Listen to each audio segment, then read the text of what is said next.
En Afrique du Nord, une guerre silencieuse est menée, non pas avec des soldats, mais avec des molécules de gaz naturel. Au cœur de cette confrontation se trouve le gazoduc Maghreb-Europe, ou GME, autrefois un symbole de coopération entre l'Algérie, le Maroc et l'Espagne.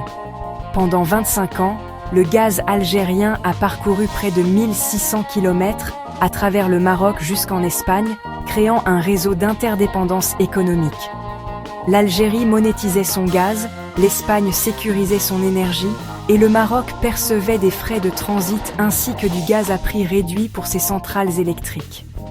Pourtant, cet arrangement reposait sur des bases politiques fragiles, avec la rivalité algéro-marocaine, en particulier sur le Sahara occidental, toujours latente.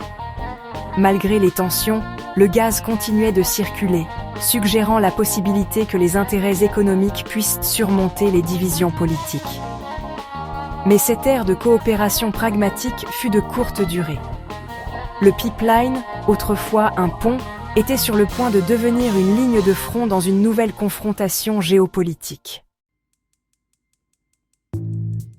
Le 31 octobre 2021, l'Algérie a abruptement mis fin au contrat du pipeline GME avec le Maroc, invoquant des relations hostiles. Le robinet de gaz a été fermé, une décision politique visant à isoler le Maroc et à affirmer la puissance régionale de l'Algérie. Le Maroc a perdu sa principale source d'approvisionnement en gaz et ses revenus de transit vitaux du jour au lendemain, plongeant son secteur énergétique dans la crise. L'Espagne a également été confrontée à des perturbations alors que l'Algérie redirigeait le gaz via le pipeline Medgaz, plus petit, augmentant la dépendance de Madrid à une seule route. Le pari de l'Algérie était clair: utiliser l'énergie comme levier pour punir le Maroc et rappeler à l'Europe son importance. Mais dans un monde en quête de diversification énergétique, cette stratégie risquait de se retourner contre elle, poussant ses partenaires à chercher ailleurs. La carte énergétique de la région était soudainement à prendre. Le Maroc a réagi par un pivot audacieux, inversant le flux du pipeline GME. Début 2022, le Maroc et l'Espagne ont conclu un accord. Le gaz circulerait désormais de l'Espagne vers le Maroc. Le Maroc achète du GNL sur le marché mondial, l'expédie aux terminaux espagnols, puis le reçoit via le GME. Cette décision a relancé les principales centrales électriques du Maroc et sécurisé ses besoins énergétiques, bien qu'à des coûts plus élevés. Plus important encore, le Maroc s'est libéré de la dépendance algérienne, gagnant en autonomie énergétique. L'exploit technique et diplomatique a démontré la résilience et l'adaptabilité du Maroc. L'Espagne, quant à elle, a dû équilibrer son nouveau partenariat avec le Maroc face à la colère de l'Algérie. Le revirement a transformé le Maroc d'un acteur vulnérable en un acteur énergétique créatif. L'inversion du pipeline par le Maroc a provoqué des ondes de choc dans la région. L'Algérie a menacé de couper tout approvisionnement en gaz à l'Espagne si des molécules algériennes atteignaient le Maroc, tendant ainsi les liens avec Madrid. L'Espagne a assuré à l'Algérie que le gaz envoyé vers le sud n'était pas algérien, mais la confiance était brisée. L'Europe a observé attentivement, le succès du Maroc à sécuriser le GNL a été discrètement salué, alors que l'UE cherchait des alternatives au gaz russe.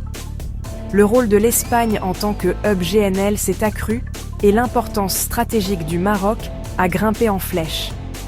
Au lieu d'isoler le Maroc, la crise a élevé son statut de partenaire résilient et tourné vers l'avenir. La dynamique énergétique de la région a été fondamentalement remodelée. Fin 2025, le pipeline GME s'étend du nord au sud, transportant du GNL mondial de l'Espagne vers le Maroc. Les centrales électriques du Maroc sont de nouveau opérationnelles et les importations de gaz depuis l'Espagne ont atteint des niveaux records. Le Maroc est désormais la deuxième destination d'exportation de gaz de l'Espagne, approfondissant leur partenariat énergétique. Mais cette indépendance a un prix, le Maroc paie des tarifs de marché volatiles au lieu du gaz algérien subventionné. Pour compenser les coûts, le Maroc intensifie ses investissements dans les énergies renouvelables, visant à réduire sa dépendance aux combustibles fossiles. L'Algérie, quant à elle, refuse de rouvrir le GME vers l'Europe, sacrifiant des revenus pour des postures politiques. Sa position intransigeante érode son influence, alors que l'Europe recherche des partenaires plus fiables. La nouvelle direction du pipeline est un symbole du changement de pouvoir au Maghreb. La tentative de l'Algérie de militariser le gaz s'est retournée contre elle. Le GME, autrefois son outil d'influence, la contourne désormais entièrement. L'Espagne, tirant parti de ses terminaux GNL, est devenue un hub énergétique clé pour l'Europe et l'Afrique du Nord. De nouveaux contrats majeurs avec des fournisseurs comme Oman ont réduit la dépendance de l'Espagne au gaz algérien. L'inflexibilité de l'Algérie lui a coûté des parts de marché et de la confiance, tandis que le Maroc et l'Espagne se sont renforcés. L'ancien ordre, centré sur les pipelines algériens, cède la place à un système flexible et diversifié, basé sur le GNL et les partenariats stratégiques. L'équilibre des pouvoirs régionaux est en train d'être réécrit. Le Maroc est maintenant le champion du gazoduc Nigeria-Maroc, un méga-projet de 5600 km reliant l'Afrique de l'Ouest à l'Europe. Le pipeline acheminerait le gaz nigérian à travers 11 pays jusqu'au Maroc, puis vers l'Europe via le GME. Il promet un accès à l'énergie et une croissance économique pour l'Afrique de l'Ouest, une nouvelle route d'exportation pour le Nigeria et un corridor stratégique pour le Maroc. Pour l'Europe, c'est une chance de se diversifier loin de la Russie et de l'Algérie.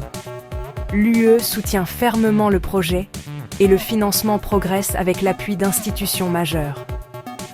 S'il est réalisé, le NMGP cimenterait le rôle du Maroc en tant que carrefour énergétique continental. Le projet passe de la vision à la réalité, avec une volonté politique et une logique économique qui le propulse. Un nouvel axe énergétique émerge le long de la côte atlantique de l'Afrique.